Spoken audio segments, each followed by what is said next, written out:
मैंने धीरे धीरे अपने कदम रोके और क्लास के बाहर ही खड़ा हो गया। खाली पड़ी उस क्लास में हमारी लिम नियांचू कोई पढ़ाई उड़ाई नहीं कर रही थी। वो तो पोडियम पर एक पैर से लंगड़ाती हुई धीरे धीरे चल रही थी और हाथ में डस्टर पकड़े अपनी एड़ियां उठाकर ब्लैक बोर्ड को साफ करने की पूरी कोशिश कर रही थी। असल में दोपहर का जो तीसरा पीरियड था वो हिस्ट्री का था और भाई हमारे हिस्ट्री वाले सर पूरे 6 फीट 3 इंच के लंबे तगड़े आदमी थे, जिन्हें ब्लैक बोर्ड के बिल्कुल टॉप पर लिखने की गंदी आदत थी। यही वजह थी कि लिम नियांचू को उसे साफ करने में नानी याद आ रही थी। वो बेचारी डस्टर को ऊपर की तरफ खींच रही थी। उसका सीधा हाथ पूरा ऊपर तना हुआ था, जिससे उसकी स्कूल यूनिफॉर्म की आस्तीन नीचे खिसक गई थी और उसकी गोरी चिट्ठी कलाई साफ दिख रही थी। पर भाई इतनी मेहनत के बाद भी उसका हाथ ब्लैक बोर्ड के सबसे ऊपर लिखे उन कीड़े मकोड़े जैसे अक्षरों तक नहीं पहुंच पा रहा था। तभी मेरी नजर ब्लैक बोर्ड के उस कोने पर गई जहां आज की ड्यूटी लिखी होती है। वहां साफ साफ अक्षरों में लिखा था, ब्लैक बोर्ड साफ करना, चेन हुयान यानी तुम्हारा भाई। अब जाकर मुझे पूरी कहानी समझ आई। लिम नियांचू ने थककर अपनी बाहें नीचे गिरा दी क्योंकि वो सच में वहां तक नहीं पहुंच पा रही थी। उसने कुछ सेकंड सांस ली और फिर हिम्मत जुटाकर एक पैर के सहारे ऊपर की तरफ छलांग लगाई ताकि उसका हाथ बोर्ड के टॉप तक पहुंच सके। पर जैसे ही उसका डस्टर उन अक्षरों को छूने ही वाला था, अचानक उसकी आंखों के सामने एक बड़ा सा हाथ आया और उसने झटके से उसके हाथ से डस्टर छीन लिया। लिम नियांचू ने चौंक कर अपना सिर घुमाया। जैसे ही उसका पैर वापस जमीन पर पड़ा, उस मोच वाले टखने के कारण उसका बैलेंस बिगड़ गया और वो एक तरफ गिरने लगी। मैंने बिना देर किए फुर्ती से उसकी बाह पकड़ी और उसे अपनी तरफ खींचकर वापस सीधा खड़ा कर दिया। अब भाई हम दोनों की नजरें एकदम आमने सामने थी, पर लिम नियांचू का चेहरा ऐसा हो गया था मानो उसने कोई बहुत बड़ी चोरी की हो और वो रंगे हाथों पकड़ी गई हो। वो घबराकर 2 कदम पीछे हटी और हकलाते हुए बोली, तो तुम तो घर चले गए थे ना। मैंने उसकी बात का कोई सीधा जवाब नहीं दिया। मैं बस चुपचाप खड़ा होकर अपने हाथ में उस डस्टर को ऊपर नीचे उछालने लगा। फिर मैंने अपना हाथ उठाया और बिना किसी मेहनत के एक ही बार में ब्लैक बोर्ड के सबसे ऊपरी हिस्से को बिल्कुल चकाचक साफ कर दिया। मैंने डस्टर को टेबल पर पटका और थोड़ा टौरे में बोला, तभी मैं सोचूं भाई, मैं स्कूल में कभी ब्लैक बोर्ड साफ नहीं करता था, फिर भी अगले दिन किसी टीचर ने मुझे कभी डांटा क्यों नहीं। अब सच सच बताओ मैडम, हर बार मेरी जगह तुम ही ये बोर्ड साफ करती थी ना। उसने तुरंत मुंह घुमाया और चोरों की तरह आंखें चुराते हुए बोली, नहीं तो। पर उसकी घबराहट साफ बता रही थी कि पकड़ी जा चुकी है। उसने जल्दी से मेरी तरफ देखा और बात बदलते हुए बोली, मुझे कोई बात नहीं करनी, मैं अपनी पढ़ाई करने जा रही हूँ। ये कहकर वो जैसे ही क्लास की तरफ बढ़ने लगी, मैंने फिर से उसकी बाह पकड़ ली और कहा, आज कोई पढ़ाई नहीं होगी, तुम्हारे पैर में चोट लगी है, चलो चुपचाप, आज मैं तुम्हें तुम्हारे घर छोड़ देता हूँ, मुझे किसी की मदद नहीं चाहिए। लिम नियांचू ने तुरंत कड़क आवाज में मना कर दिया। मैंने अपनी भौहें सिकोड़ी और पूछा, अच्छा तो ये बताओ तुम्हारा घर कहाँ है, बहुत दूर है क्या? उसने धीरे से कहा, पास में ही है। मैंने उसे शक की निगाहों से देखा। मुझे अंदाजा हो गया था कि ये लड़की सिर्फ इसलिए मना कर रही है क्योंकि इसका स्वाभिमान बहुत कड़क है और ये किसी को अपने गरीब घर पर नहीं ले जाना चाहती। मैंने भी ज्यादा जबरदस्ती नहीं की, पर हाँ अपने पुराने मजनू अंदाज में अड़ गया। चलो ठीक है, मैं तुम्हें घर नहीं छोड़ता, पर मेरी एक शर्त है, तुम यहाँ सिर्फ 6:30 बजे तक ही पढ़ोगी। जैसे ही 6:30 बजेंगे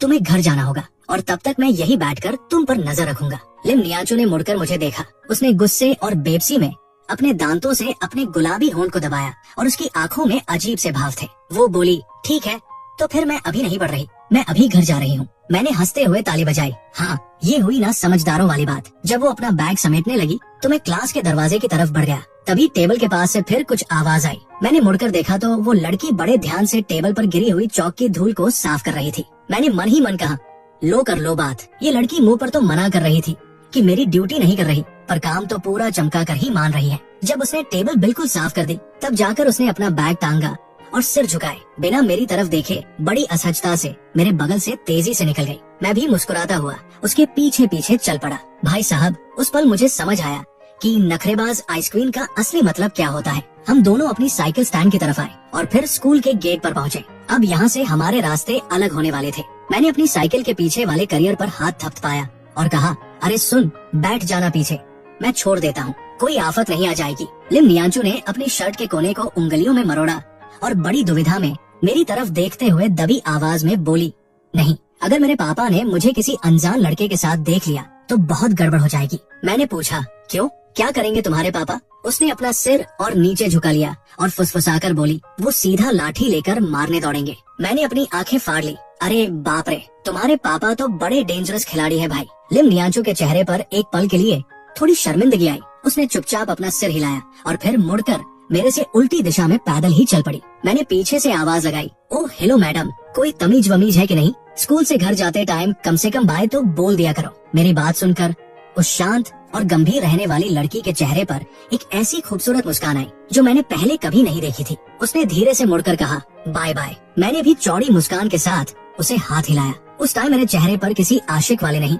बल्कि एक बड़े बुजुर्गों जैसे ममता भरे भाव थे। मैंने देखा कि वो थोड़ा लंगड़ा कर चल रही थी पर स्थिति नियंत्रण में थी। जब मुझे तसल्ली हो गई तो मैंने अपनी साइकिल पर पैडल मारा और अपने घर की तरफ निकल पड़ा। उधर जब लिम नियांचू को पीछे से साइकिल की चेन की आवाज आई तो उसने भी मुड़कर देखा। वो तब तक वही खड़ी होकर मेरी पीठ को निहारती रही जब तक तुम्हारा भाई शाम की उस भीड़ में कहीं ओझल नहीं हो गया। जैसे ही मैं गायब हुआ उसने अपना रुख बदला। सामने आसमान में शाम की लाल गुलाबी सुनहरी धूप बिखरी हुई थी। उसने अपने चेहरे पर आ रही बालों की लटों को धीरे से कान के पीछे समेटा। उस डूबते सूरज की सुनहरी रोशनी में उसका वो मासूम और पवित्र चेहरा किसी परी जैसा चमक रहा था और उसके होंठों पर एक हल्की सी प्यारी मुस्कान सजी थी। स्कूल के गेट से एक नीला और एक गुलाबी बैग दो अलग अलग रास्तों पर बढ़ चुके थे। सड़क के उस पार ठेले वाले गरम गरम समोसे और चाट बेचने के लिए तेजी से आवाजें लगा रहे थे। उस ढलती शाम का नजारा ऐसा था मानो टाइम वही थम गया हो और चारों तरफ एक अजीब सा सुकून छा गया हो।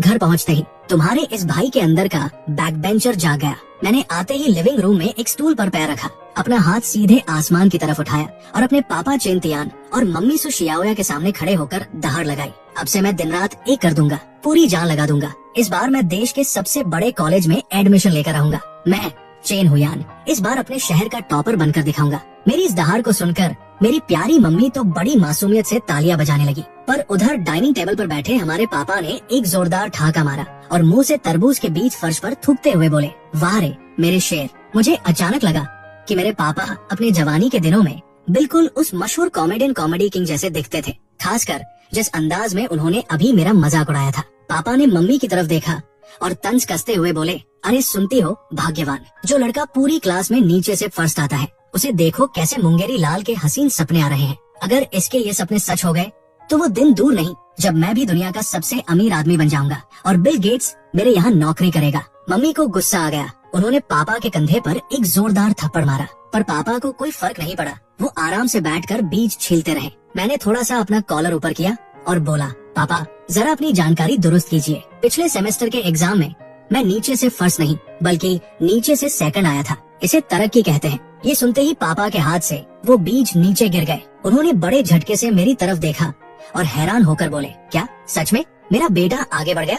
भाई उनका ऐसा चेहरा बनना लाजमी था क्योंकि पिछले लगातार 2 सालों से इस भाई ने नीचे से फर्स्ट आने की गद्दी पर अपना कब्जा जमा रखा था। मैंने मुस्कुराते हुए कहा हाँ पापा बिल्कुल सच है। वो असल में हुआ ये कि हमारी क्लास का एक लड़का एग्जाम वाले दिन बीमार हो गया और नहीं पाया तो उसकी वजह से मैं नीचे से सेकंड हो गया। पापा के चेहरे की वो खुशी 1 सेकंड में गायब हो गई। उन्होंने बचे हुए बीज थाली में पटके और बोले धत तेरे की। इस नालायक की बात सुनकर मैंने अपनी जिंदगी के कीमती 5 सेकंड बर्बाद कर दिए। अरे अपने जमाने में जब 100 नंबर का पेपर होता था तो तुम्हारा ये बाप 37 नंबर लाता था और एक तुम हो 150 नंबर के पेपर में कुल 20 नंबर लेकर आते हो। सच में पीढ़ी दर पीढ़ी दिमाग का स्तर गिरता जा रहा है। मैं चुप रहा। मुझे समझ आ गया कि मेरी पढ़ाई में जो ये डब्बा गोल है उसका असली सोर्स कहाँ से आ रहा है। पापा ने हाथ हवा में लहराया। चल छोड़, भैंस के आगे बीन बजाना बेकार है। मैं जा रहा हूँ अपनी सुपरमार्केट पर, वहाँ काउंटर देखना है। मम्मी ने टोका अरे वहाँ देखने के लिए वो शर्मा आंटी है तो सही, तुम क्यों जा रहे हो?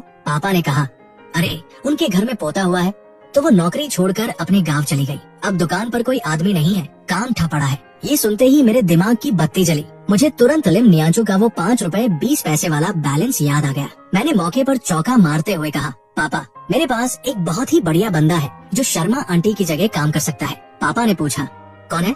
मेरी क्लास की एक दोस्त है। अरे स्टूडेंट है तो वो क्या खाक दुकान संभालेगी, हटाओ इसे। पापा ने मना कर दिया। मैंने तुरंत उस बूढ़े शेर का हाथ पकड़ा और मिन्नतें करते हुए कहा अरे पापा मेरी बात तो सुनो। वो स्कूल खत्म होने के बाद शाम को आराम से दुकान संभाल सकती है और सबसे बड़ी बात वो बहुत गरीब है तो हम उसे सैलरी भी थोड़ी कम देंगे तो वो मान जाएगी। हमारा फायदा ही फायदा है। पापा ने कुछ देर अपना दिमाग दौड़ाया और बोले बात तो तेरी पते की है। अगर वो शाम को यहाँ दुकान संभालेगी तो उसे पढ़ाई का टाइम नहीं मिलेगा। इस तरह बोर्ड एग्जाम में तेरे कंपटीशन का एक खिलाड़ी कम हो जाएगा। भाई साहब मैं उनके इस अजीबोगरीब और शातिर दिमाग को देखकर दंग रह गया, पर मैंने अपनी भावनाओं पर काबू रखा और अंगूठा दिखाते हुए बोला वाह पापा वाह, आपकी दूरदर्शिता की दाद देनी पड़ेगी। क्या दिमाग पाया है। पापा ने अपना सीना फुलाया और नहीं तो क्या, आखिर बाप किसका हूँ। मम्मी ने बस अपना सिर पकड़ लिया और बुदबुदाई, भगवान ही मालिक है, ये बाप बेटा दोनों मिलकर इस घर को डुबाएंगे। पापा ने हंसते हुए मेरी पीठ थपथपाई और कहा, चल ठीक है,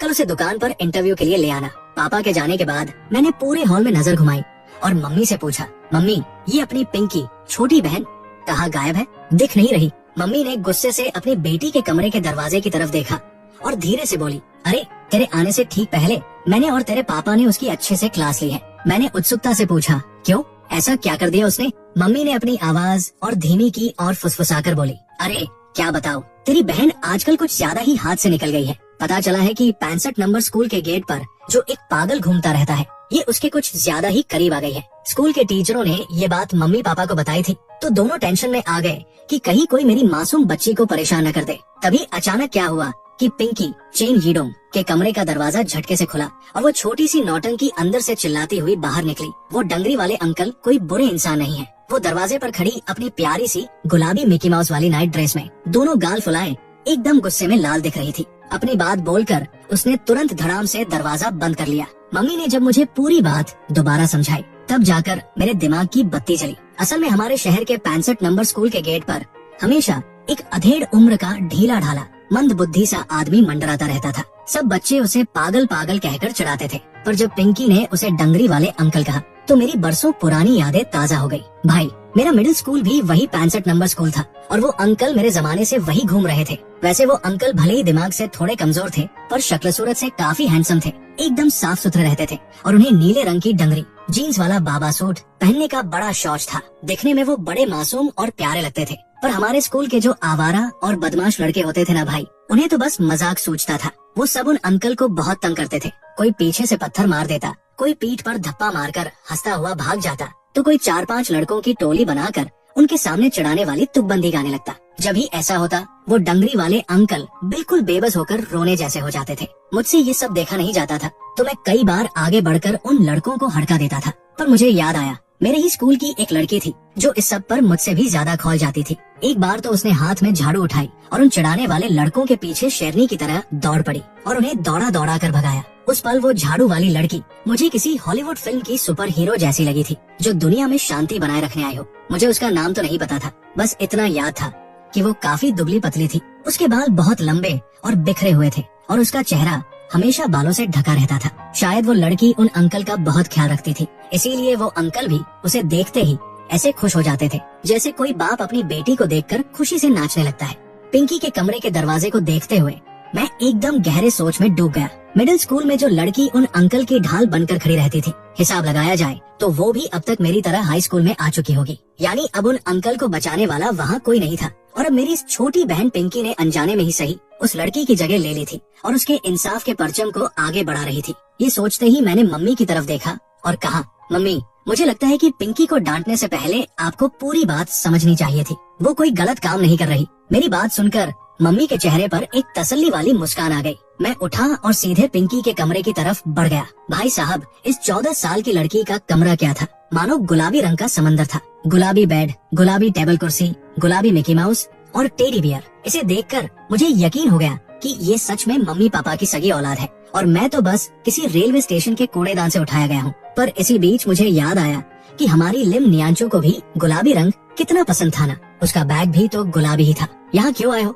पिंकी बेड पर अपने टेडी बियर को भींचे मुंह फुलाकर बड़े गुस्से में बोली। मैंने दरवाजे के फ्रेम से टेक लगाई और मुस्कुराते हुए कहा, चल तुझे एक सीक्रेट बताता हूँ। जब मैं मिडिल स्कूल में था ना, तो उन डंगरी वाले अंकल से मेरी भी बड़ी अच्छी जमती थी। सच में? पिंकी ने बड़ी हैरानी से मेरी तरफ देखा। उसे यकीन नहीं हो रहा था कि उसका ये भाई, जिसे पूरे स्कूल में बैक बेंचर और बिगड़ा हुआ समझा जाता है, उसके अंदर ऐसा दयालु दिल भी छुपा है। मैंने कहा, हाँ बिल्कुल सच, वो अंकल बहुत भोले और अच्छे हैं। उन्होंने कभी किसी का बुरा नहीं किया, पर स्कूल के कुछ नालायक लड़के उन्हें परेशान करते थे, तो मैंने भी 2-4 बार उनकी लंका लगाई थी। पिंकी ने खुशी से सिर हिलाया। हाँ भैया, अंकल सच में बहुत अच्छे हैं। और पता है, आज दोपहर को मैंने देखा कि एक बहुत सुंदर सी दीदी सड़क के उस पार सीढ़ियों पर बैठकर उन्हें अपने हाथों से चावल खिला रही थी। मैंने उसकी बात पर ज्यादा ध्यान नहीं दिया, बस इतना कहा, देख तू अंकल की मदद कर रही है, तेरा ये भाई तेरे साथ है। पर सुन, अगर कभी कोई ऐसा मामला हो जाए जो तेरे बस का ना हो, तो तुरंत अपने इस भाई को याद करना।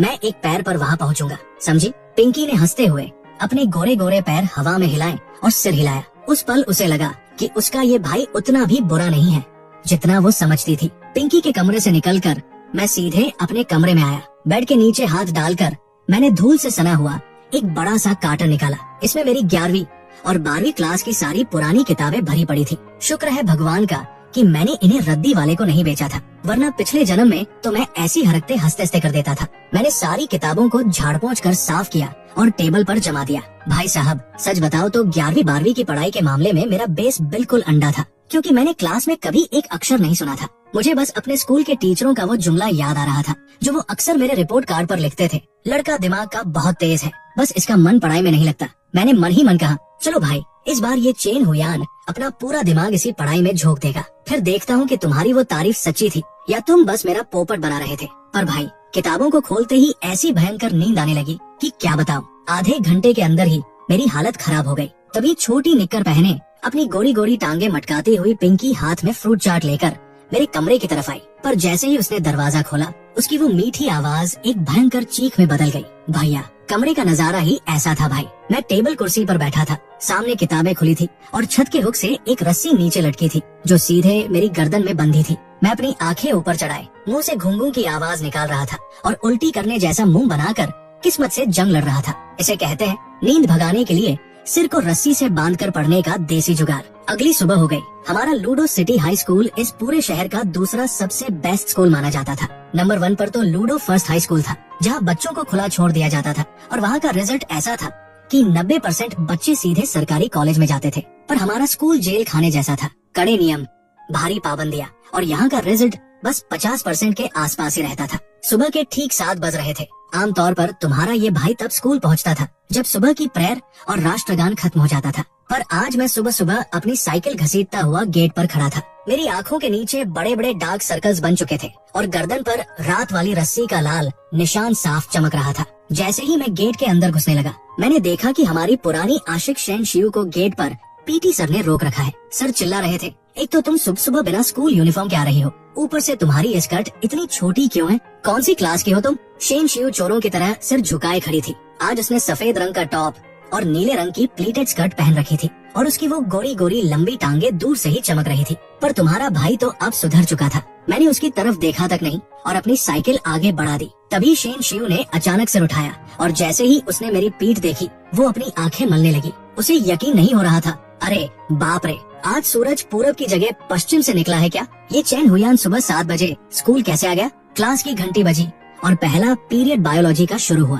क्लास के सारे बैक बेंचर लड़के तो बेंच पर मुंह फैलाकर खर्राटे मारने लगे। पर मैंने क्या किया, सुबह सुबह जो गरम गरम समोसे और बंस खरीद कर लाया था, उन्हें चुपके से बगल में बैठी लिम नियांचो के डेस्क के अंदर सरका दिया। मैंने धीमी आवाज में कहा, ज्यादा नौटंकी मत करना, चुपचाप खा लेना, वैसे भी आज लंच बहुत लेट होगा। लिम नियांचो ने उन बंस को देखा, फिर अचानक उसकी नजर मेरी गर्दन पर गई। वो कुछ बोलने ही वाली थी कि मैंने बात काट दी। अरे टेंशन मत लो, कल रात को पढ़ाई करते करते नींद आ रही थी तो खुद को जगाए रखने के लिए गर्दन में रस्सी बांधी थी, ये उसी का निशान है। लिम नियांचो ने मेरी तरफ ऐसी नजरों से देखा जैसे उसे यकीन ही न हो रहा हो कि कोई पढ़ाई के लिए खुद की फांसी लगा सकता है। वो बोली, मैं कोई टेंशन नहीं ले रही थी। मैंने एक शातिर मुस्कान के साथ अपनी आंखें बंद की और बेंच पर सिर टिका लिया। भाई, मुझे पता था कि अभी क्लास में जो लेक्चर चल रहा है वो मेरे सिर के ऊपर से बाउंस जाएगा, क्योंकि मेरा बेस तो साफ था, इसलिए अभी सुनने का कोई फायदा नहीं था। बेंच पर सिर टिकाने के 2 फायदे थे, एक तो रात की अधूरी नींद पूरी हो जाएगी और दूसरा कल रात जो कुछ पढ़ा था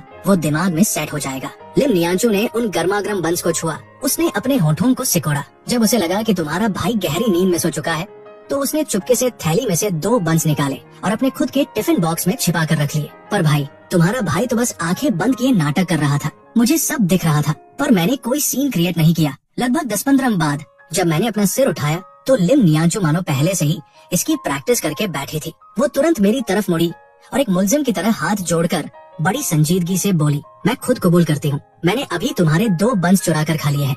मैंने हंसते हुए कहा, अरे तो खा लिए भाई, इसमें मुझे रिपोर्ट कार्ड देने की क्या जरूरत है? तुम्हारी मर्जी, सब खा जाती तो भी चलता। लिम नियांचो का चेहरा शर्म के मारे पानी पानी हो गया। उसने तुरंत अपना मुंह दूसरी तरफ घुमा लिया। पर भाई साहब, उसके दोनों कान इस टाइम लाल टमाटर की तरह चमक रहे थे। साफ दिख रहा था कि वो इस चोरी से कितनी अनकंफर्टेबल हो गई थी। तुम्हारी ये भाभी झूठ बोलने में बिल्कुल भी माहिर नहीं थी, पर मैं सच कहूँ तो मैंने जिंदगी में पहली बार किसी को झूठ बोलते हुए इतना क्यूट और प्यारा देखा था। तभी अचानक पोडियम पर खड़े हमारे बायोलॉजी वाले सर ने पढ़ाना शुरू किया। देखो बच्चों, एक नॉर्मल इंसान के दिल की धड़कन यानी हार्ट रेट हर मिनट में 60 से 90 के बीच होती है। क्या आप में से कोई जानता है कि झूठ पकड़ने वाली मशीन यानी लाई डिटेक्टर कैसे काम करती है? असल में हमारी पल्स ही वो चीज है जिससे झूठ पकड़ा जाता है। तो चलो अब तुम सब अपने अपने पार्टनर के हाथ की नब्ज पकड़ो और चेक करो कि कौन कितना झूठ बोल रहा है। नब्ज से झूठ पकड़ने का ये ड्रामा मुझे तो बड़ा बोरिंग लगा, इसलिए मैं बड़े बेमन से अपनी सीट पर घुमा। पर भाई लिम नियांचू तो एकदम घबरा गई। उसने बिजली की फुर्ती से अपने दोनों छोटे छोटे हाथ पीठ के पीछे छिपा लिए और बड़ी चौंकानी नजरों से मुझे घूरने लगी। मैंने कहा, अरे ये क्या नौटंकी है, लाओ हाथ आगे करो, मैं तुम्हारी नब्ज चेक करता हूँ। पर इस बार लिम नियांचू ने जो पासा पलटा, भाई साहब मैं देखता रह गया। वो पहली बार खुद आगे बढ़ी और बोली, नहीं पहले मैं तुम्हारी नब्ज चेक करूंगी। मैंने भी कॉलर ऊपर किया और बोला, हाँ भाई कर लो, अपनी क्या चोरी है। मैंने अपनी शर्ट की आस्तीन ऊपर चढ़ाई और अपना मजबूत हाथ टेबल पर रख दिया। लिम नियांचू ने धीरे से अपना हाथ आगे बढ़ाया और उसकी वो सफेद नाजुक उंगलियों के पोर जैसे ही मेरी कलाई की नब्ज पर टिके, भाई साहब दिल में घंटियां बजने लगी। पर अभी हम इस फीलिंग को एंजॉय कर ही रहे थे कि पीछे की बेंच से एक लड़की की जोरदार चीख गूंजी, सर देखो, अपने फेंग भाई को लड़का होने वाला है। इसकी नब्ज में तो हॉस्पिटल की घंटी बज रही है, ये तो प्रेग्नेंट है। पूरी क्लास ने मुड़कर देखा तो भाई साहब हंसी का फवारा छूट गया।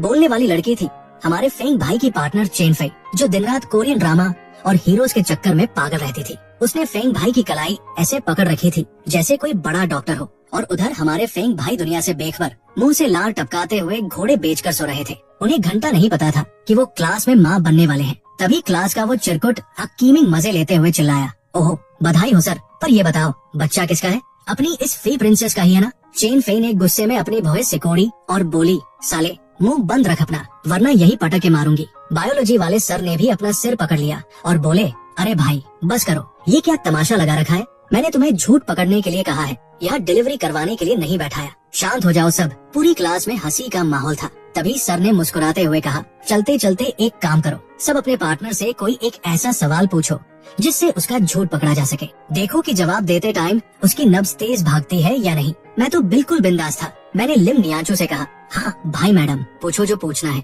उसने बड़ी मासूमियत से पूछा, क्या तुम्हें हरी सब्जियां खाना पसंद है? मैंने कहा, ठीक ठाक खा लेता हूँ। फिर मैंने अपना सिर पीटा, अरे ओ बुद्धू, ये कैसा सवाल हुआ? थोड़ा मसालेदार कड़क सवाल पूछो ना। क्या तुम्हें मेरे बारे में कुछ भी जानने की इच्छा नहीं है? जो पूछना है खुलकर पूछो, तुम्हारा भाई सब सच बताएगा। भाई जाने को तो लिम नियांचू के दिल में बहुत कुछ था, पर उसकी हिम्मत ही नहीं हो रही थी। उसने चुपचाप अपना सिर नामे हिला दिया। अब आए तुम्हारे भाई की बारी। मैंने आव देखा न ताव सीधे अपना हाथ घुमाया और लिम नियांचू के उस मखमली नाजुक हाथ को नीचे दबाते हुए उसकी स्कूल यूनिफॉर्म की आस्तीन को जबरदस्ती ऊपर खिसका दिया। जैसे ही उसकी वो दूध जैसी गोरी कलाई बाहर आई और मैं उसकी नीली नसों पर अपनी उंगलियां रखने ही वाला था कि उसने डर के मारे झटके से अपना हाथ पीछे खींच लिया। मैंने अपनी आंखें बड़ी की और उसे घूरते हुए बोला, ये बताओ मैडम, तुम आखिर डर किस बात से रही हो? सुबह उन समोसों और बंस की चोरी पकड़े जाने से, या फिर दिल में कोई और बात छुपा रखी है? तुम मुझे अपनी नब्ज क्यों नहीं चेक करने दे रही हो? उसने अपना मुंह फुलाया और कड़क अंदाज में बोली, नहीं मतलब नहीं, मैं नहीं करने दूंगी। अच्छा नब्ज नहीं चेक करने दोगी तो फिर तुम्हारा भाई सीधे दिल की धड़कन सुनेगा। ये कहते ही मैंने अपना कान धीरे धीरे उसकी छाती की तरफ बढ़ाना शुरू कर दिया। भाई साहब लिम नियांचू तो डर के मारे ऐसी पीछे खिसकी कि उसकी पीठ सीधे क्लास की दीवार से जा टकराई। अब आगे भागने का कोई रास्ता नहीं था। उसका वो डरा हुआ और मासूम चेहरा देखकर मेरे चेहरे पर एक शातिर और बदमाशों वाली मुस्कान आ गई। मैं और थोड़ा पास गया, पर हाँ तुम्हारा भाई मर्यादा पुरुषोत्तम है। मैंने दूरी बनाए रखी और सच में उसके करीब नहीं गया, बस उसे डराने के लिए पास जाकर अपना खूंखार चेहरा बनाया और धीरे से पूछा, चलो अब बताओ, क्या स्कूल में कोई ऐसा लड़का है जिससे तुम छुप छुप कर प्यार करते हो? तुम्हारा कोई क्रश है क्या? ये सवाल सुनते ही भाई साहब लिम नियांचू के दोनों कान ऐसे लाल हुए जैसे उन पर किसी ने लाल रंग छिड़क दिया हो। उसकी सुंदर आंखें फटी की फटी रह गई। उसने तुरंत अपना चेहरा दूसरी तरफ घुमा लिया और हकलाते हुए बोली, नहीं ऐसा कोई नहीं है। मैंने अपनी आंखें बंद की और बड़े ध्यान से सुनने का नाटक किया, पर मेरी भौहें सिकुड़ गई। पता नहीं क्लास में शोर ज्यादा था या मैं थोड़ा दूर था, मुझे उसके दिल की धड़कन सुनाई ही नहीं दी। तभी सर ने ताली बजाई। हाँ भाई, तो सबका टेस्ट पूरा हुआ? मैं हार मानकर सीधा खड़ा हो गया और बोला, नहीं सर, अपना तो फ्लॉप रहा। मैंने मुड़कर लिम नियांचू के उस शर्माए हुए चेहरे को देखा। भाई 90% चांस तो यही था कि उसके दिल में कोई न कोई चोर छुपा बैठा था। पर स्कूल के दिनों में ऐसे सवालों पर तो शरीफ से शरीफ लड़के लड़कियां भी टमाटर बन जाते हैं, तो कुछ पक्का नहीं कहा जा सकता था। देखते देखते सुबह की क्लासें खत्म हुई और आखिरकार लंच का टाइम हो गया। तभी हमारी पुरानी आशिक शेन शियू अपनी वो सफेद छोटी स्कर्ट मटकाते हुई पतली कमर हिलाते हुए बैक बेंचर्स की सीट की तरफ आई। उसने बड़े नखरे से कहा, चेन हुयान, चलो आज तो तुम्हें मेरे साथ लंच करने चलना ही पड़ेगा। मैंने सीधे हाथ हवा में उठाया।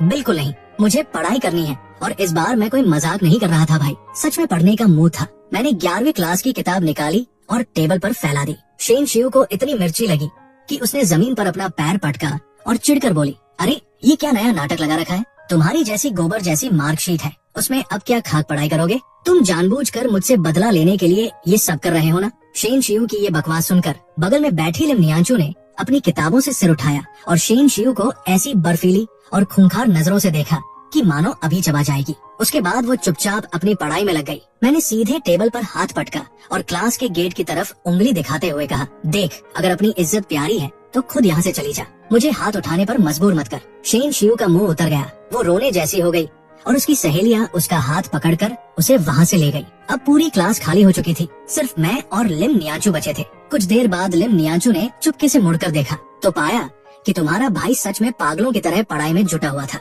मैं अलग अलग रंग के पेन लेकर उस कबाड़ जैसी किताब पर लाइंस मार कर रहा था। ये देखकर उसके होठों पर एक बहुत ही प्यारी मुस्कान आ गई, पर जैसे ही मैंने अचानक उसकी तरफ देखा, उसने बिजली की स्पीड से अपना सिर घुमा लिया और ऐसे पन्ने पलटने लगी जैसे उसने कुछ देखा ही न हो। धीरे धीरे आधा घंटा बीत गया और लिम नियांचू का वो फिक्स लंच टाइम आ गया। वो अपनी सीट से खड़ी हुई तो मैं भी अपनी पीठ सीधी करते हुए खड़ा हो गया और एक जोरदार अंगड़ाई ली। आज तो पढ़कर दिमाग एकदम फ्रेश हो गया भाई। चलो, वैसे भी कैंटीन में अब तक सारा खाना खत्म हो चुका होगा। लिम नियांचू ने मेरी बात का कोई जवाब नहीं दिया। उसने चुपचाप अपना बैग उठाया और क्लास से बाहर निकल गई। मैं भी बिना किसी शर्म के मटकता हुआ उसके पीछे पीछे चल पड़ा। जब हम कैंटीन की खिड़की पर पहुँचे तो वहाँ का नजारा देखकर मेरे तो होश ही उड़ गए। वो जो छोटे बालों वाली आंटी थी, उन्होंने लिम नियांचू को वो सादे चावल सिर्फ 50 पैसे में दिए, पर जैसे ही मैं आगे बढ़ा और अपना कार्ड निकाला, आंटी ने कड़क आवाज में कहा, चलो भाई, सादे चावल के 2 रुपए निकालो। भाई साहब, मेरा तो पारा 7वें आसमान पर पहुंच गया। मैंने अपने होंठ चबाए और गुस्से में कहा, अरे आंटी, ये क्या भेदभाव है? इसके लिए 50 पैसे और मेरे लिए सीधे 2 रुपए? ये तो सरासर नाइंसाफी है। आंटी ने अपनी ठंडी और डरावनी आंखें मेरी तरफ की और बोली, क्या बोला रे? कोई दिक्कत है क्या? मैंने तुरंत अपने सुर बदले और घीघी बांधते हुए बोला, अरे नहीं आंटी, नहीं, मैं तो बस कह रहा था कि आज आप इस साड़ी में बिल्कुल अप्सरा जैसी सुंदर लग रही हैं। जान बची तो लाखों पाए भाई। मैं अपना खाना लेकर सीधे लिम नियांचू की टेबल पर गया और उसके ठीक सामने बैठ गया। उसने एक बार आंखें उठाकर मुझे देखा और फिर चुपचाप छोटे छोटे निवाले तोड़ने लगी। मैंने बिना देर किए अपने बैग में हाथ डाला और घर के सुपरमार्केट से चुराए हुए सारे स्नैक्स टेबल पर सजा दिए। मैंने कहा, मुझे पता था कि लेट होने पर कैंटीन में कुछ नहीं मिलेगा, इसलिए तुम्हारा भाई पूरा VIP इंतजाम साथ लाया है। मैंने फटाफट उन चिकन लेग पीस और अंडों के पैकेट फाड़े और अपनी थाली में रख दिए, पर जैसे ही मैं खाने वाला था, मैं अचानक रुक गया। मैंने अपना सिर खुजलाया और कहा, अरे यार, आज पता नहीं क्या हो गया है, मुझे बिल्कुल भूख नहीं लग रही। शायद ये सब चीजें मैं रोज खाता हूँ ना, इसलिए मन भर गया है। ये कहकर मैंने शातिराना अंदाज में उसकी चावल की थाली अपनी तरफ खींच ली और अपनी वो 56 भोग वाली थाली उसकी तरफ सरका दी। चलो छोड़ो, आज हम अपना खाना एक्सचेंज करेंगे। तुम मेरा खाओ, मैं तुम्हारा खाऊंगा। लिम नियांचू एकदम हैरान होकर मुझे देखने लगी। मैंने अपनी उंगली से उसे इशारा किया, ज्यादा सोचो मत, खा लो। वो बेचारी अपनी सुंदर आंखें फाड़े मुझे देखती रही और डर के मारे उसका मुंह बंद था। मैंने बिना समय गवाए उसी के खाए हुए चावल वाले हिस्से से चम्मच भरकर खाना शुरू कर दिया। वो बड़े ध्यान से अपनी लंबी लंबी पलकें झपकाते हुए मुझे देख रही थी कि ये लड़का आखिर क्या कर रहा है। मैंने एक बड़ा चम्मच मुंह में डाला और आंखें बंद करके बोला, वाह भाई वाह, क्या स्वाद है। ये बताओ मैडम, तुम्हारे इस 50 पैसे के चावल में ऐसा क्या जादू है जो मेरे 2 रुपए वाले चावल में नहीं है? एकदम मजा आ गया। मेरा चेहरा इस टाइम इतना अजीब और कमीनों वाला था कि कोई भी मुझे 2 झापड़ मार देता, पर लिम नियांचू के दिल में इस टाइम मेरे लिए कोई गुस्सा नहीं था। उसने चुपचाप अपनी चॉपस्टिक्स उठाई और बिल्कुल धीमी मखमली आवाज में बोली, शुक्रिया। मैंने ऐसे नाटक किया जैसे मुझे कुछ सुनाई ही नहीं दिया। कुछ ही मिनटों में मैंने उसकी थाली का एक एक दाना साफ कर दिया। फिर मैंने टेबल पर टेक लगाई और बोला, हाँ तो सुनो मैडम, एक जरूरी काम की बात सुन लो। हमारे घर का जो सुपरमार्केट है ना, वहाँ रात के समय काउंटर संभालने के लिए एक कैशियर की जरूरत है और मैं तुम्हें ये ऑफिशियल न्यूज दे रहा हूँ कि तुम्हें इस नौकरी के लिए चुन लिया गया है। लिम नियांचू ने एक बार फिर चौंक कर अपना सिर उठाया। मैंने फिर से अपनी उंगली उसकी तरफ की और कड़क अंदाज में बोला, पर हाँ, एक शर्त है, तुम्हारी सैलरी हमारे नॉर्मल वर्कर से बिल्कुल आधी होगी और अगर तुमने इसके खिलाफ एक शब्द भी बोला या मना करने की कोशिश की तो तुम अच्छे से जानती हो कि तुम्हारा ये बंदा क्या कर सकता है। चोरी का राज याद है ना? लिम नियांचू कुछ देर चुपचाप मुझे देखती रही। फिर उसने बहुत ही संजीदगी से अपनी पीठ सीधी की और बिल्कुल एक वफादार कर्मचारी की तरह अपने नए बॉस मुझे देखकर सिर हिलाया। मुझे कोई ऐतराज नहीं है, मैं ये नौकरी करने के लिए तैयार हूँ। चलो बहुत बढ़िया। मैंने राहत की सांस ली। लिम नियांचू के चेहरे पर एक बहुत ही प्यारी खुशी आ गई। वो चुपचाप अपना खाना खाने लगी। उसने थाली में से सिर्फ एक अंडा खाया और आधे चावल खाए। फिर उसने चुपके से टेबल के नीचे से अपना वो पुराना प्लास्टिक का टिफिन बॉक्स निकाला और थाली में बचे हुए सारे चावल, चिकन लेग पीस, अंडे और कबाब उस टिफिन में भरने लगी। मैं तो ये नजारा देखकर बिल्कुल हक्का बक्का रह गया। मैंने अपनी आंखें फाड़ कर पूछा, अरे ये क्या कर रही हो तुम, खा क्यों नहीं रही? उसने धीरे से अपनी आंखें ऊपर की और बड़ी मासूमियत से बोली, ये सब मैं अपने पापा के लिए ले जा रही हूँ। भाई साहब, ये सुनते ही मुझे ऐसा लगा जैसे मेरे कानों ने दुनिया की सबसे अजीब और दिल छू लेने वाली बात सुन ली हो। मेरा दिमाग चकरा गया। मैंने कहा, क्या मतलब? तुम अभी स्कूल का गेट पार करके बाहर जाओगी और ये बचा हुआ खाना अंकल को खिलाने जाओगी? लिम नियांचू ने धीरे से अपना सिर हाँ में हिलाया, पर जब उसने देखा कि मेरे चेहरे के एक्सप्रेशन थोड़े कड़क हो गए हैं और मैं शायद इस बात से सहमत नहीं हूँ, तो वो बेचारी डर गई। उसने तुरंत अपनी चॉपस्टिक साइड में रखी और टिफिन में खाना डालना बंद कर दिया। वो बड़ी असहजता और संकोच के साथ अपनी सीट पर दुबक कर बैठ गई, मानो वो इस बात का इंतजार कर रही हो कि अभी मैं चिल्लाकर उससे वो सारा खाना छीन लूंगा या कोई नया कड़क ऑर्डर सुना दूंगा। क्योंकि वो लड़की अच्छे से जानती थी कि मैंने ये 56 भोग सिर्फ उसके लिए निकाले थे, उसके पापा के लिए नहीं। सच बताओ तो मुझे लिम नियांचू के पापा पर पहले से ही बड़ा गुस्सा आ रहा था। ये कैसा बाप है भाई जो अपनी बेटी को इस कदर मजबूर कर दे कि उसे दुकान से ब्रेड चुरानी पड़े। और अब हद तो देखो, बेटी को स्कूल की कैंटीन से अपने हिस्से का खाना बांधकर उसके लिए घर ले जाना पड़ रहा है। मेरे दिमाग में गुस्से की एक ऐसी आंधी उठी कि क्या बताऊं। अगर मुझे लिम नियांचू के आत्मसम्मान और उसकी इज्जत का ख्याल नहीं होता ना, तो मैं सीधे उसके घर पहुंच जाता और उस बाप की अच्छे से क्लास लगाता। भगवान ने इतनी सुंदर, इतनी पढ़ाकू और होनहार बेटी दी है। साला, अगर ये मेरी बेटी होती ना, तो मैं इसे पलकों पर बिठा कर रखता और दुनिया की सारी खुशियाँ इसके कदमों में डाल देता। मैं गुस्से और अजीब सी घुटन से भर गया। अपनी इस भड़ास में मैंने आव देखा न ताव जोर से टेबल पर हाथ पटका और मुंह से निकला, धत तेरी की। हाथ पटकते ही टेबल पर रखी दोनों थालियां हवा में उछलकर नीचे गिरी। लिम नियांचू इस जोरदार आवाज से बुरी तरफ सहम गई। उसने एकदम डरते हुए अपना सिर उठाया और मेरी तरफ देखा। भाई साहब, उसकी उन मासूम आंखों से बिना किसी चेतावनी के टप टप करके 2 बड़े बड़े आंसू गालों पर लुढ़क गए। वो लड़खड़ाती आवाज में बोली, मुझे माफ कर दो। उसने तुरंत अपनी आस्तीन उठाई, अपने आंसू पोंछे और टिफिन बॉक्स में से वो सारा सामान निकाल कर वापस मेरी थाली में सजाने लगी। फिर उसने अपनी थाली मेरी तरफ सरका दी। मैं तो बिल्कुल सुन्न हो गया। अरे अब ये क्या नया ड्रामा है? लिम नियांचू ने अपना सिर नीचे झुका लिया और दबी आवाज में बोली, मेरा पेट भर गया है। थैंक यू, तुमने मुझे ये सब दिया, इसके लिए मैं तुम्हारी बहुत शुक्रगुजार हूँ। और भाई, कहीं मुझे ये न लगे कि वो गुस्से में या नखरे में खाना छोड़ रही है, इसलिए उसने जबरदस्ती अपना सिर उठाया और मेरी तरफ देखकर एक ऐसी मुस्कान दी जो उसकी रोने जैसी शक्ल पर और भी दर्दनाक लग रही थी। मैं उसकी इस हरकत पर अंदर ही अंदर पूरी तरफ पिघल गया। मैंने वो थाली वापस उसकी तरफ बढ़ाई और हंसते हुए बोला, अरे यार, तुम तो सीरियस हो गई। मैंने ऐसा कब कहा कि तुम ये खाना अपनी मम्मी या पापा के लिए नहीं ले जा सकती? मैं तो बस ये कह रहा था कि तुम कम से कम ये चिकन लेग पीस तो खुद खा लो, बाकी जो बचे वो घर ले जाना। उसने धीरे से कहा, नहीं, मेरा पेट सच में बहुत भर गया है, अब एक निवाला भी अंदर नहीं जाएगा। भाई साहब, उस पल मुझे लगा कि मुझे खुद अपनी छाती थपथपानी पड़ेगी। गुस्से और बेबसी के मारे मेरे दिमाग में खून का दौरा बंद होने लगा था, पर मैं कर भी क्या सकता था। इस लड़की के आगे मेरी एक नहीं चलती थी। वो इतनी बड़ी संस्कारी बेटी थी कि अपने माता पिता के लिए कुछ भी कर सकती थी। इसमें उसकी कोई गलती नहीं थी, सारा कसूर तो उसके उस निकम्मे बाप का था। मैंने गहरी सांस ली, अपने गुस्से पर काबू पाया और बिल्कुल प्यार से मुस्कुराते हुए बोला, चलो ठीक है भाई, अंकल के लिए ही ले जाओ, मैं बिल्कुल मना नहीं कर रहा। चलो फटाफट इसे अपने टिफिन में पैक कर लो। लिम नियांचू ने अविश्वास से मेरी तरफ देखा, मानो वो चेक कर रही हो कि मैं सच कह रहा हूँ या मजाक कर रहा हूँ। मैंने भी अपने चेहरे पर एक बहुत ही फ्रेंडली और शरीफों वाली मुस्कान चिपका ली ताकि उसे तसल्ली हो जाए। तब जाकर उस लड़की के जान में जान आई। उसने फटाफट वो सारा खाना टिफिन में भरा, उसे एक प्लास्टिक की थैली में लपेटा और बड़े संभाल कर अपने बैग के अंदर रख लिया। फिर वो अपनी सीट से खड़ी हुई और उसने मेरे सामने बड़े आदर से झुककर कहा, थैंक यू। मैंने मन ही मन भगवान से कहा, भाई प्लीज इस लड़की से कहो कि ये मुझे अच्छा लड़का या महात्मा न समझे, वरना मेरे बैक बेंचर वाले स्वैग का क्या होगा। पर अच्छी बात ये थी कि लिम नियांचू ने ऐसा कुछ नहीं कहा और चुपचाप कैंटीन से बाहर निकल गई। स्कूल की छुट्टी होते ही लिम नियांचू गेट से बाहर निकली और सीधे हाथ की तरफ तेजी से कदम बढ़ाने लगी। कल उसने मुझसे झूठ नहीं बोला था, उसका घर सच में स्कूल के पास ही था, वही हमारे पुराने 65 नंबर मिडिल स्कूल के आसपास। पर वो लड़की सीधे अपने घर नहीं गई,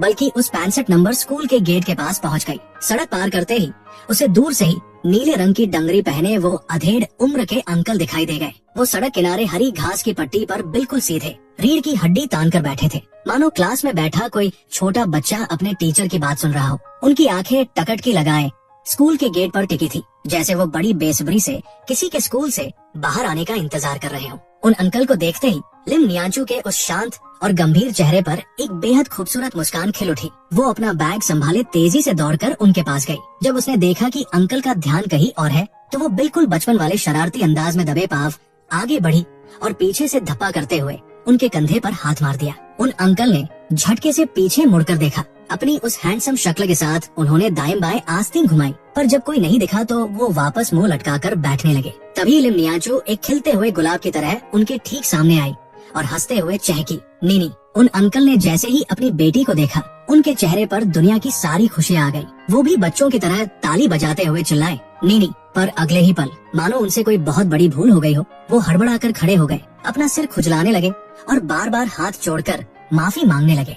सॉरी नीनी को सॉरी। पापा ने नीनी को स्कूल से आते हुए नहीं देखा। पापा से गलती हो गई। वो बिल्कुल किसी 5-6 साल के छोटे बच्चे की आवाज में तुतलाते हुए बोल रहे थे। उनकी उंगलियां घबराहट में आपस में उलझ रही थी और चेहरा रोने जैसा हो गया था। लिम नियांचू ने तुरंत उनका हाथ पकड़ा और उन्हें वापस सीढ़ी पर बिठाते हुए बड़े प्यार से बोली, अरे पापा, इसमें आपकी कोई गलती नहीं है। वो क्या है ना, आज नीनी बहुत तेज दौड़ कर आई थी, इसीलिए पापा उसे देख नहीं पाए। नीनी सुपरफास्ट ट्रेन है ना। अपनी बेटी की ये बात सुनकर उस मासूम बाप के चेहरे की हवा बदल गई। वो बच्चों की तरह अपने पैर हवा में हिलाते हुए उसकी बात दोहराने लगे, हाँ, नीनी बहुत तेज दौड़ती है, पापा नहीं पकड़ पाते। लिम नियांचू की आंखों में अपने पापा के लिए अगाध प्रेम और ममता साफ दिख रही थी। उसने अपने बैग से वो प्लास्टिक की थैली निकाली, टिफिन खोला और साफ सुथरी चॉपस्टिक्स निकाली। चलो पापा, अब फटाफट खाना खा लो। खाना खाना। अंकल खुशी से सीढ़ियों पर हाथ थपथपाने लगे, पर उन्होंने खुद खाने के लिए हाथ आगे नहीं बढ़ाया, बल्कि लिम नियांचू को ही कहने लगे, नीनी खाओ, नीनी पहले खाओ, वरना वो गंदे लोग आ जाएंगे, मारेंगे। लिम नियांचू ने उनके ही बचपने वाले अंदाज में हाँ में हाँ मिलाई और चावल का एक बड़ा निवाला चम्मच में लेकर उनके मुंह के पास ले गई। लो पापा, आ करो। अंकल ने बड़ा सा मुंह खोला और हड़प करके सारा खाना मुंह में दबा लिया। फिर उन्होंने उस चिकन लेग पीस पर एक जोरदार बाइट मारी। स्वाद इतना बढ़िया था कि वो खुशी से अपनी दोनों टांगे हिलाने लगे। बहुत टेस्टी है, बहुत मजा आया। नीनी ने खाया क्या? पर अगले ही पल वो भूल गए कि उन्होंने क्या पूछा था। लिम नियांचू ने बिल्कुल किसी लोरी की तरह मीठी आवाज में कहा, हाँ पापा, नीनी ने तो पेट भर कर खाया, 2-2 बड़े बंच खाए। ये चिकन बहुत अच्छा है ना, आप पूरा खाओ। उसी टाइम 65 नंबर स्कूल के गेट से हमारी छोटी बहन पिंकी हाथ में पाइनएप्पल बन चबाती हुई मटकती हुई बाहर निकली। जैसे ही वो सड़क पार करने लगी, उसने देखा कि वही सुंदर सी दीदी आज फिर उन डंगरी वाले अंकल को अपने हाथों से खाना खिला रही है। पिंकी ने दूर से ही ये नजारा देखा। उसके चेहरे पर एक प्यारी सी मुस्कान आई और वो वापस कूदती फांदती स्कूल के अंदर चली गई। उसने मन ही मन सोचा, चलो भाई, आज भी इस दीदी ने मुझसे पहले बाजी मार ली और अंकल को VIP लंच करवा दिया। दोपहर के लगभग 1-1:30 बजे जब लिम नियांचू क्लास में वापस आई, तो उसने देखा कि तुम्हारा ये भाई अपनी सीट पर जमा बैठा है और किताबों में सिर खपा रहा है। इस बार उसने जो किया, भाई साहब, मुझे तो अपनी आंखों पर यकीन नहीं हुआ। उसने पहली बार खुद से आगे बढ़कर बड़ी प्यारी मुस्कान के साथ कहा, गुड आफ्टरनून डॉट। मैंने ऐसे झटके से अपनी गर्दन घुमाई मानो मेरे सामने कोई चुड़ैल या भूत खड़ा हो। मैं उसे ऊपर से नीचे तक ताड़ने लगा। मेरी इस हरकत से वो थोड़ी असहज हो गई और बोली, क्या हुआ, ऐसे क्यों देख रहे हो? मैंने कहा, अरे भाई, आज सूरज सच में पश्चिम से निकला है क्या? हमारी क्लास की वो अकड़ू और शांत रहने वाली आइस क्वीन आज खुद से मुझे विश कर रही है।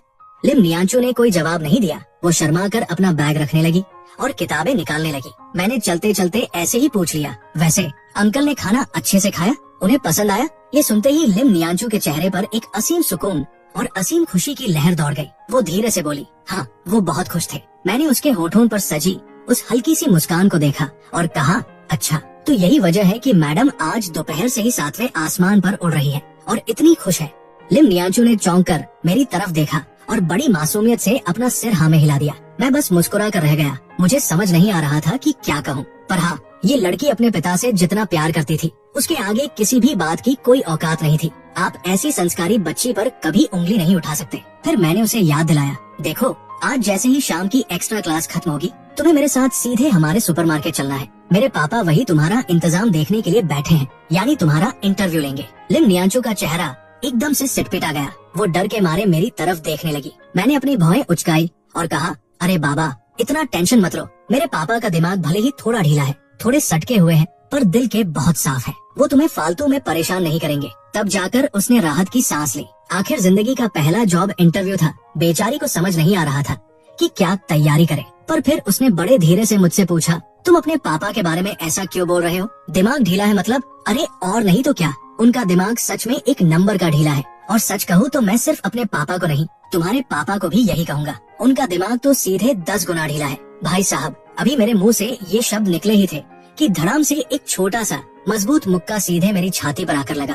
इससे पहले उसने मुझे जितने भी मुक्के मारे थे वो तो बस मजाक मस्ती वाले थे, पर इस बार वाले मुक्के में जो दम था, भाई साहब, वो छोटा सा मुक्का सीधे मेरे कलेजे पर जाकर लगा। और सच में इस बार मुझे बहुत तेज दर्द हुआ। मैंने बड़ी हैरानी से लिम नियांचू की तरफ देखा। उस लड़की की आंखें एकदम लाल हो चुकी थी और उसकी पलकों पर आंसू आकर ठहर गए थे। वो गुस्से और बेबसी में मुझे घूर रही थी, पर अगले ही पल उसने बड़ी मायूसी और भारी मन से अपना चेहरा दूसरी तरफ घुमा लिया। वो समझ गई थी कि मुझे उसके घर के असली हालात नहीं पता है, इसलिए मैं ऐसी बातें कर रहा हूँ। उसने भीगी आवाज में कहा, मुझे माफ कर दो। क्लास का माहौल एकदम शांत और भारी हो गया था। मैंने अपनी छाती को थोड़ा सहलाया, एक गहरी सांस ली और बड़े शालीन अंदाज में बोला, चलो यार, इस बार गलती मेरी थी, मैं भी तुमसे माफी मांगता हूँ। मुझे सच में माफ कर देना। मैं जानता हूँ कि तुम अपने पापा से कितना प्यार करती हो और कितनी संस्कारी बेटी हो। मुझे उनके बारे में ऐसी बकवास बात नहीं बोलनी चाहिए थी। लिम नियांचू ने अपना मुंह पूरी तरफ फेर लिया ताकि मैं उसकी आंखों से बहते हुए उन आंसुओं को न देख सकूं। भाई साहब, उस पल उस लड़की का दिल पूरी तरह भर आया था। उसका रोना रुक ही नहीं रहा था, मानो मेरे इस एक सांत्वना भरे शब्द ने उसके दिल का वो बांध तोड़ दिया था जिसे वो बरसों से दबाए बैठी थी। इन सालों में उसने जितने भी दुख तकलीफें झेली थी, जितनी भी बदनामी और लाचारी सही थी, वो सब एक झटके में आंसुओं के रास्ते बाहर आ रही थी। बीते कल के उस काले साए और गरीबी के बोझ ने उसे इस कदर दबा रखा था कि उसका दम घुटने लगा था। पर फिर भी लिम नियांचू ने कभी हार नहीं मानी थी। वो हमेशा दुनिया के सामने खुद को बहुत मजबूत और पत्थर जैसा सख्त दिखाती थी। पर जब आज उसके बगल में बैठे इस लड़के ने बड़े प्यार से उसे सांत्वना दी, तो उसे एहसास हुआ कि वो अंदर से कितनी टूट चुकी है। वो जो मजबूती का मुखौटा उसने पहन रखा था, वो एक पल में ताश के पत्तों की तरह बिखर गया। भाई, उसके लंबे लंबे बाल उसकी आंखों के सामने आ गए थे और उन बालों के पीछे से आंसुओं का सैलाब बह रहा था। मुझसे उसकी ये हालत देखी नहीं गई। मैंने बड़े शांत सुर में कहा, देखो, ये सच है कि मुझे तुम्हारे घर की अंदरूनी कहानी नहीं पता, पर अगर तुम्हारे पापा के साथ कोई ऐसी खास प्रॉब्लम है या कोई मेडिकल कंडीशन है, मेरे पापा बिल्कुल नॉर्मल है। लिम नियांचू ने बीच में ही मेरी बात को बड़ी तेजी से काट दिया। मैंने तुरंत समझदारी दिखाई, अपने दोनों हाथ खड़े किए और सिर हिलाते हुए बोला, ठीक है भाई, ठीक है, वो बिल्कुल नॉर्मल है, मैं अपनी बात वापस लेता हूँ। और मैंने चुपचाप अपना मुंह बंद कर लिया। मैं साफ देख सकता था कि वो इस टॉपिक पर अभी कोई बात नहीं करना चाहती थी। उसे अपने पापा के बारे में कुछ भी सुनना पसंद नहीं था। पर भाई साहब, जिस कदर लिम नियांचू अपने पापा की ढाल बनकर खड़ी थी और उन्हें प्रोटेक्ट कर रही थी, उसे देखकर मेरे दिल ने एक बात तो मान ली, उसका बाप कोई आवारा या जालिम इंसान नहीं था, बल्कि कहानी में कोई न कोई ऐसा बड़ा ट्विस्ट या मजबूरी जरूर थी जो अभी तक दुनिया के सामने नहीं आई थी। इस स्टोरी का अगला और फाइनल पार्ट कल आपको मेरे नए चैनल पर मिलेगा। अपना प्यार और सपोर्ट उस चैनल को भी दीजिए और अब से वहाँ रेगुलर वीडियोस आएंगी। मिलते हैं अगली वीडियो में।